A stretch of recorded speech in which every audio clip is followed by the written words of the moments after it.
Untap, upkeep, and welcome back to the channel, everybody. If you've been here before, and if you haven't, sit back and relax and enjoy the show we have for you today.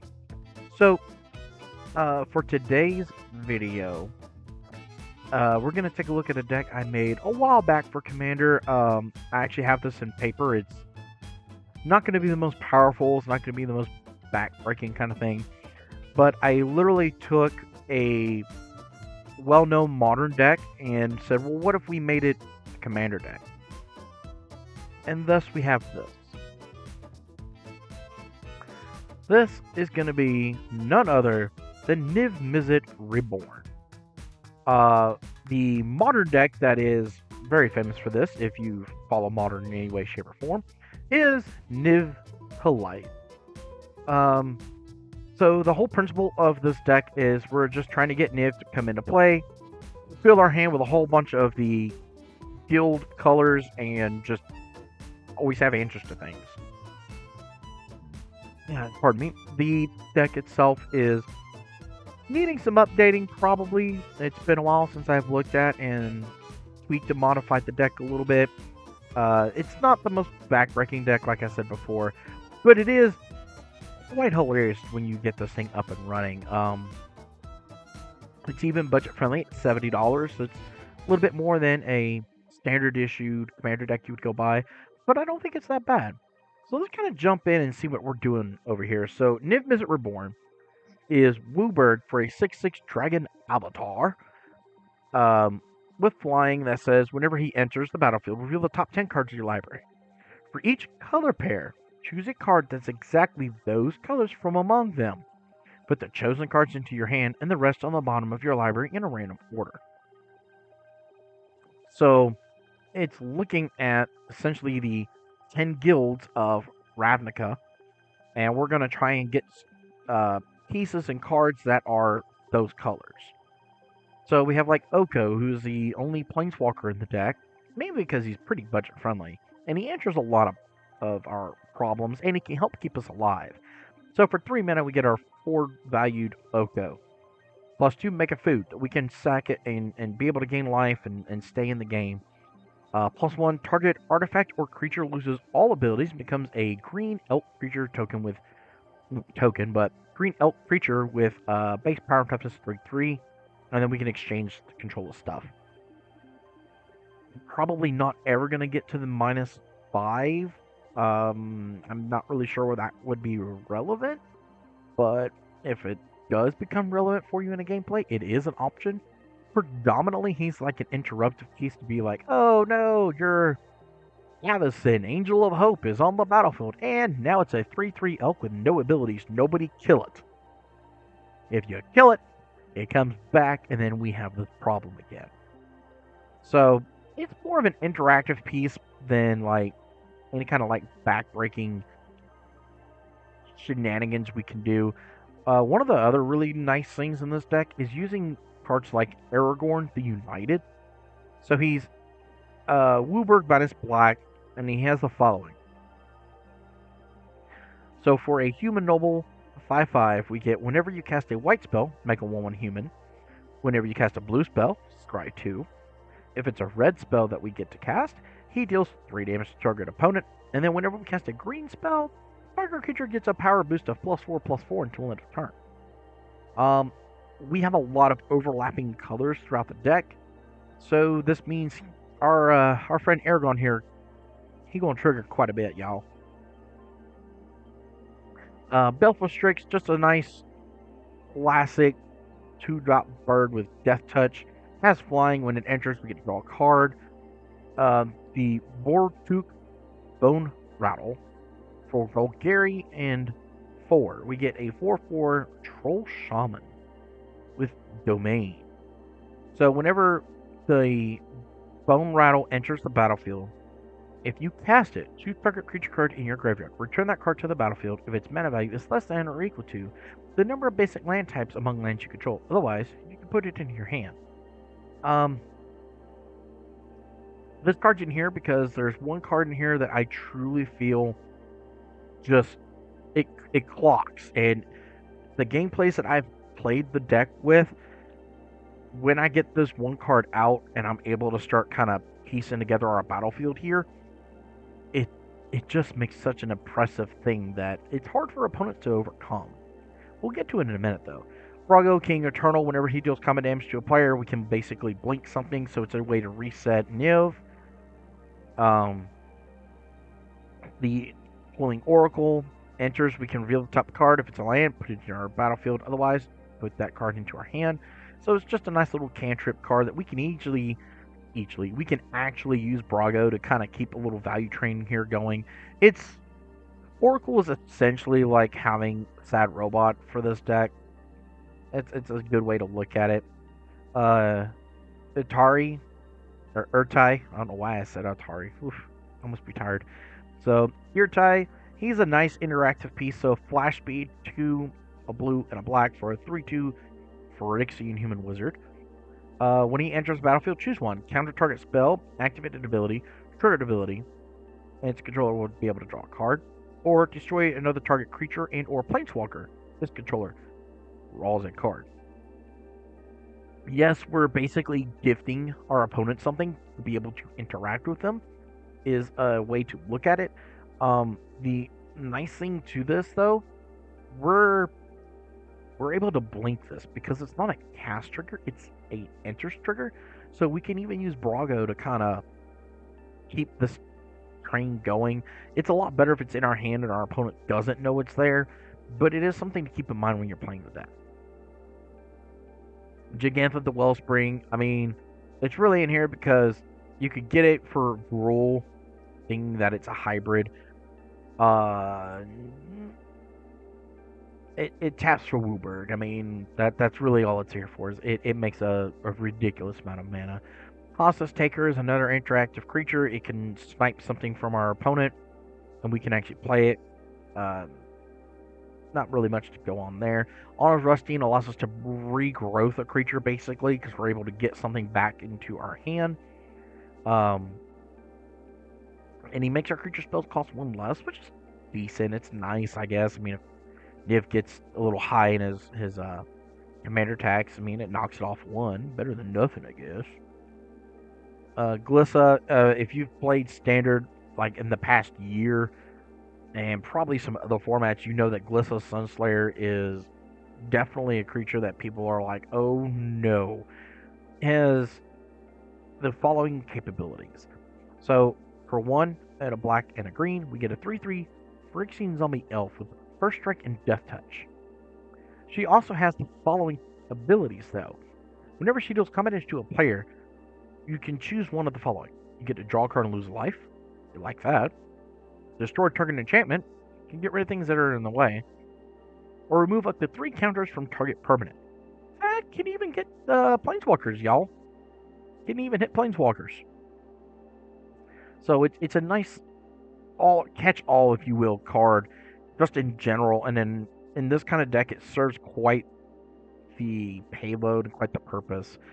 Now for what I would consider the pinnacle of this deck, the one card that if you had to pick that you're looking for, that you have to have in the deck to really start making a statement, is General Ferrous Rokir. So for 1, a red, and a white, we get a legendary human soldier that's just a 3/1. He has hexproof for monocolored, meaning you're not going to hit him with murder, go for the throat, swords, path, lightning bolt, cyclonic griff, unoverloaded. Things like that, you're not going to hit him because he's protection from monocolored. The other nice thing that makes him so powerful in this deck is whenever you cast a multicolored spell, newsflash, the whole deck pretty much is, create a 4/4 red and white golem artifact creature token. Ladies and gentlemen, boys and girls, children of all ages, I love the fact that every time we're casting our spell, we're playing the game of Magic the Gathering. We are progressing our board by making bodies. And the games I've played, I have found getting this guy out as soon as I can and start generating my value. It's very, very, very hard for opponents to overcome. Even though you can just sit there and go, well, I got this, pass the turn, a lot of the times your opponents can just feel that pressure and be like, I really don't have anything else to do with this. You stopped everything else, and eventually you're going to overrun me. So yeah, good game. At least that's been my experience with the deck. It might be different for you, but for me, if I had to pick the pinnacle, the top tier, oh my god, when I have this, the deck is just going stupid card. It's the general. He just unlocks so much potential with the deck because he just synergizes with literally everything but like a handful of cards. So every time we're casting Baleful Strix or Brago or Quarling Oracle, we're just bam, bam, bam, body, body, body. So I have found I really, really like trying to get him as fast as I can. The deck can hold its own without him, but I've noticed when he gets out, we're humming. So, Fey Burrow Elder, Super Manadoric, it's kind of like Gigantha. Um, for each color permanent among colors we control, we can tap it and make that much of that mana. So if we have our dragon out, we're able to tap him and make 5 mana. It also gets a +1/+1 for each color permanent we control. So with our dragon, this becomes a 5/5 with vigilance, by the way, so it can attack. It's something not a lot of people expect. Knight of Autumn is another interactive creature. You're kind of seeing a theme here. A lot of our creatures can do multiple things than just be a creature. When it enters, we can choose one, put 2/1 counters on the Autumn. We can destroy target artifact or enchantment, or we can gain 4 life. This is also not a cast trigger, it's an enter trigger, so anything that we have in the deck that can blink or flicker, gonna trigger it. Knight of New Alara, this plus the general is ridiculous. So each other multicolored creature you control gets a +1/+1 for each of its colors. Ladies and gentlemen, boys and girls, children of all ages. Oh, man, it brings a tear to my eye. That turns our golems into 6/6 beat sticks. Let that sink in, everybody. They become like 6/6 hurt you in the face creature. Love it. Lightland Prowler, Death Touch Lifelink, Manadoric. Lord Dracus is really just kind of in here so we can hopefully buy back the Bring to Light, which is in the deck. Lotho, another way to kind of keep some ramp going and, you know, be able to play the deck because it is 5 color. We are budget restricted, so we don't have all the shock lands, all the fetch lands, that kind of stuff. The other Niv-Mizzet, this is the one from Murders of Karloff Manor. So this one has flying, hexproof from multicolored, and is a 6/6 dragon. Whenever Niv deals combat damage to a player, it deals X damage to any target. Target player draws X cards. You gain X life, or X is the number of different color pairs among permanents you control that are exactly 2 colors. This means if we have like Baleful Strix, Melissa, and I don't know, the General, he's going to deal 3 to anything we want. We're going to draw 3 more than likely and gain 3 because we have 3 different pairs on the battlefield. It's just a nice way to keep our hand full if we ever need to. It's also, I mean, it's a big, dumb 6/6 dragon. Kind of hard to deal with in most games. Though with Tarkir out, there is an influx of dragons. But also having protection from multicolor means quite a bit. It gets past most commanders. Most commanders are 2 colors minimum. Some of the partner pairs from like, what was it, the D&D set, I want to say, or Commander Masters, things like that are partner with X kind of thing. They'll sneak by, but we're not too worried about it. I really like this guy in here too, Territorial Kavu. So his power and toughness are each equal to the number of basic land types among lands you control. Ideally, he's going to max out as a 5/5. Whenever he attacks, we get to choose one, discard a card if you do draw a card, or exile up to 1 target card from a graveyard. So he's a little bit of graveyard hate, and he's a little bit of a rummaging, if you will, so we're able to just kind of start digging and, maybe we're a little land flooded, which, heads up, we don't get land flooded in here. Ruby Daring Tracker is just a haste one too that can make us mana. Rock Coil Creeper, again, just kind of makes us some mana, keeps things going. But we can also exile this thing and return target card with flashback you own from exile. Excuse me, to your hand. So, decent. Rada's one of the cards I've been looking at maybe taking out of here. So, Rada Coalition Warlord, whenever she becomes tapped, another target creature you control gets +X/+X until end of turn, where X is the number of basic land types among lands you control.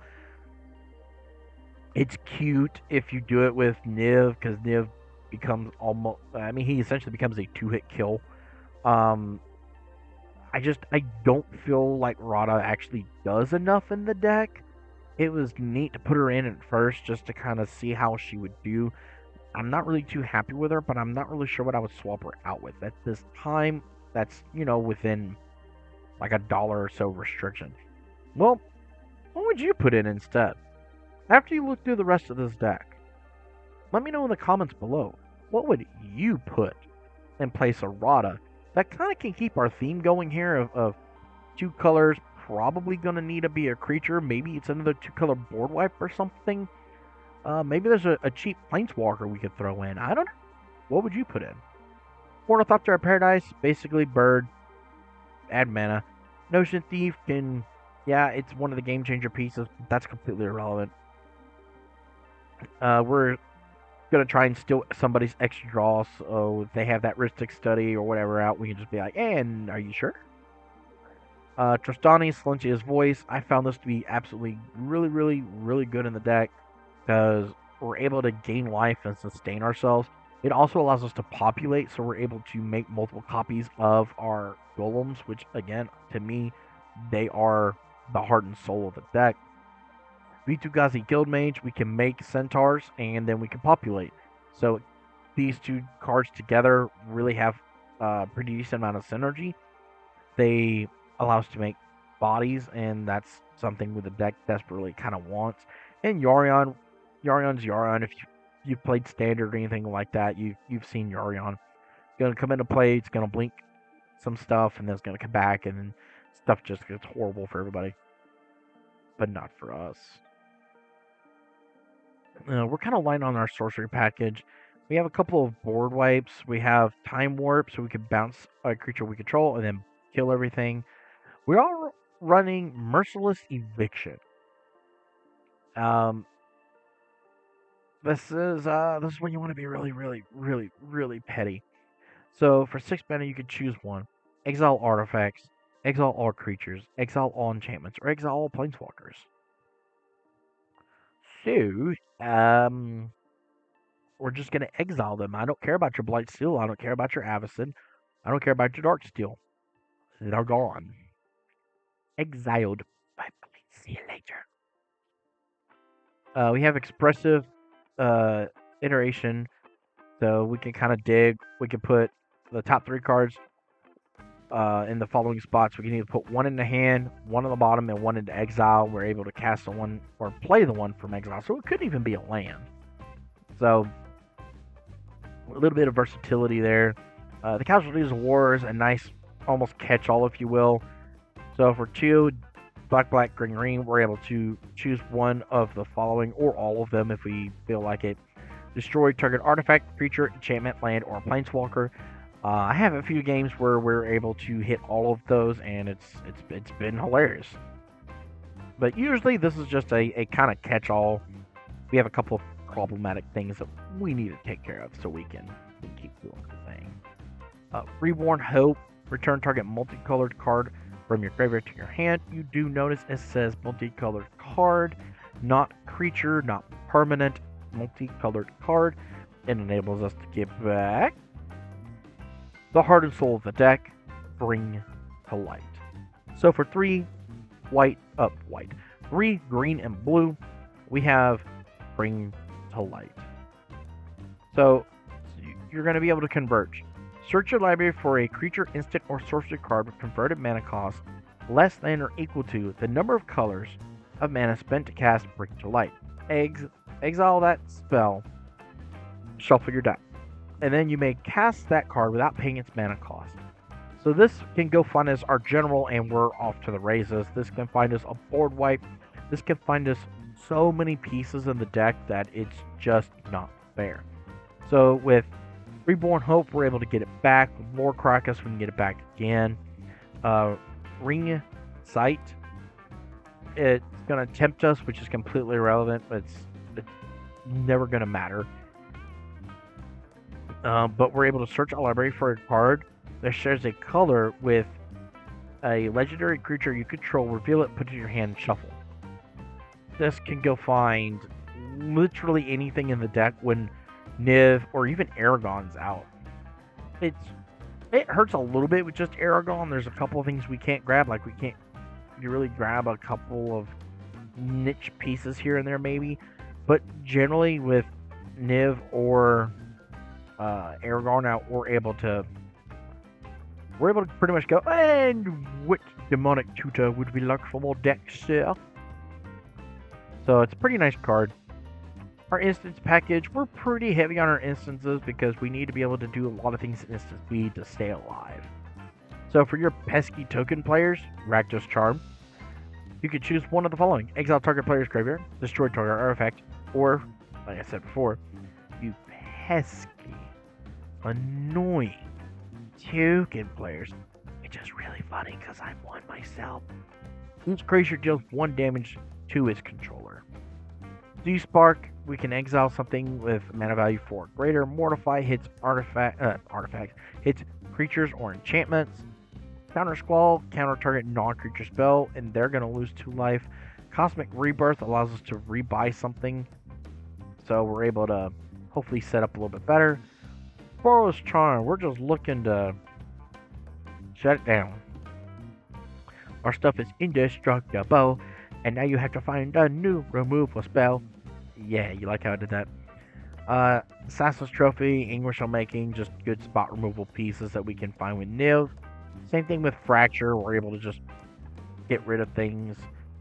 Growth Spiral is essentially our rampant growth. We're able to draw a card and put a land into play. Izzet Charm has multiple modes: counter target non-creature spell unless they pay 2 more. Deals 2 damage to a creature, or draw 2 cards, discard 2 cards. Pretty decent. Kaya's Guile. So for 3 mana, we get to choose 2 of the following. Each opponent sacrifices a creature. Exile all cards from each opponent's graveyard. Create a 1/1 white and black spirit creature token with flying, or just gain 4 life. We could even pay 3 more mana, so for a total of 6 mana, cast a spell and get all the abilities. And a little well-known, like, random fact that newer players don't really know: when you cast spells like Gaia's or the Izzet Charm, anytime you do that, you're gonna resolve the spell in order from top to bottom. So, like for Izzet Charm, you would, whatever one you would choose, you resolve it that way. Sure, because there's no or more option. But like Kaya's, if we choose like to gain 4 life and make everybody sacrifice a creature, it would literally go from top to bottom. We would go, okay, first up, everybody has to sack a creature. That's not us. Cool. Everything else resolves. Great. We're going to gain 4 life. Let's move on. A lot of people don't know that, and I figure it's worth telling people. So Wear and Tear, destroy an artifact or enchantment. We can even put it together and do both. Turn to Mist, we can instant speed, flicker out like Niv if we wanted to, and just have like the grip of cards. Thunder and Growth, we can hit an artifact or enchantment, populate. So if we have the general out, pretty good. Civic Charm, target creature gets +3/+3 until end of turn. Not bad. Permanents you control gain hexproof during a turn. Well, we like it. That's good. Or then we can return target creature to its owner's hand. Might be beneficial. Don't know. So we're going to go down to our artifact package next, and I've got some artifacts that I'm willing to bet a lot of my viewers here, you guys have never seen before. But I have, because I've been playing well over 20 years now. That face. So I'll show you some neat little things. We have Thought Vessel, Arcane Signet, Belwar Stone. We are running Tomb of the Guild pack. It's really high at 5 mana for a mana rock, but whenever you cast a multicolored spell, we're able to draw a card. Pretty nice. Wayfire's Bubble and Soul Ring. Soul Ring's kind of on the deck. It doesn't really need it. We might need something a little bit different. But we have these. These are cool. These are the border posts from the Shards of Alara block way back in the day. And they don't really see a lot of play because of the way they work. And I thought they would be really neat in this deck. Because we can go find mana. We can literally find mana rocks with Niv, guys. Gals. Everybody. We could find mana rocks because of these. So you may pay 1 and return a basic land you control to its owner hand rather than pay its mana cost. It does come into play tapped, and then it will tap and make one of whatever pairing it is. So, you can see yourself. There's Sluncia, there's Gruul, there's a couple of different options. So, we're able to literally go and find mana rocks with Niv. I added them because when I was playtesting the deck in person, I've noticed that I was having some trouble. I would get some nice stuff, but I would have like a max hand size and go, man, I gotta get rid of some of this good stuff. So I figured if we add some mana rocks that we could potentially play, figure it can't hurt. Then we have the Trace of Abundance, Enchanted Land. Enchanted Land has Shrouds. You can't target it. We can't either.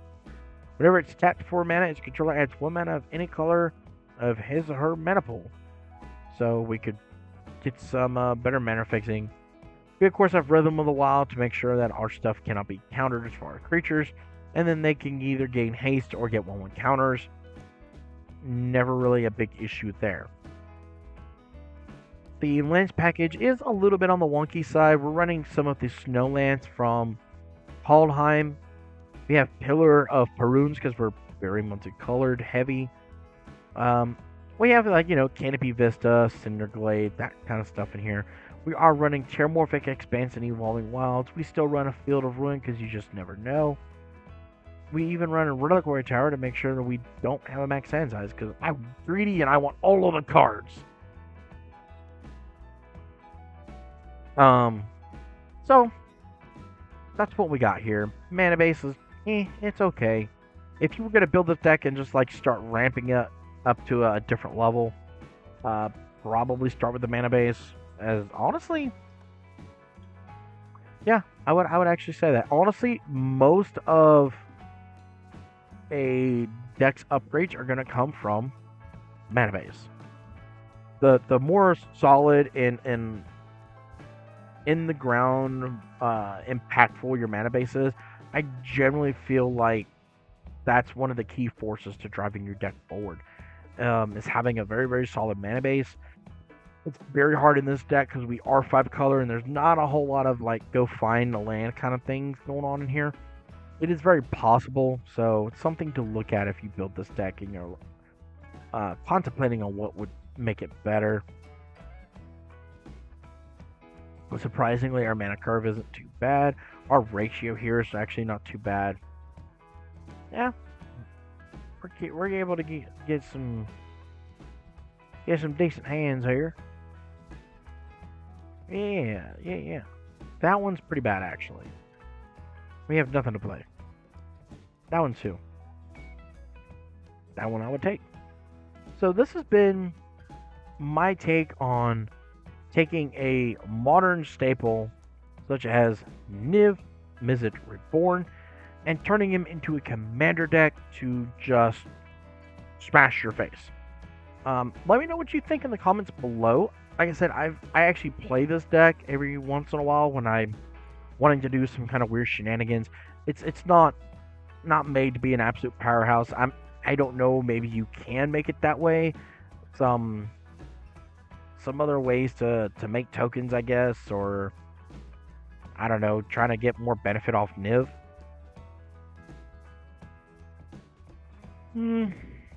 I don't really know, so I'm going to leave it to you, my amazing fans, my subscribers, which, by the way, thank you all so very much. We have hit 100 subscribers. I actually have a post on the page. Let me know. I want to hear from you. Is there a commander that you have in mind that you're trying to work? Is there a game plan you're trying to figure out? Is there a popular commander with a budget restriction you want me to try? Let me know. I would love to hear from you all. I enjoy hearing from you all. So come on, do your thing. You know you want to. Chime in. Don't be shy. We also have the Discord set up, so don't be afraid to hit the Discord and check that out either. With all of that said, I have been the Buddha Dragon. Don't forget, rub that belly for mana, and may all of your games be filled with magic. Until the next time, like, share, subscribe, and ring that bell.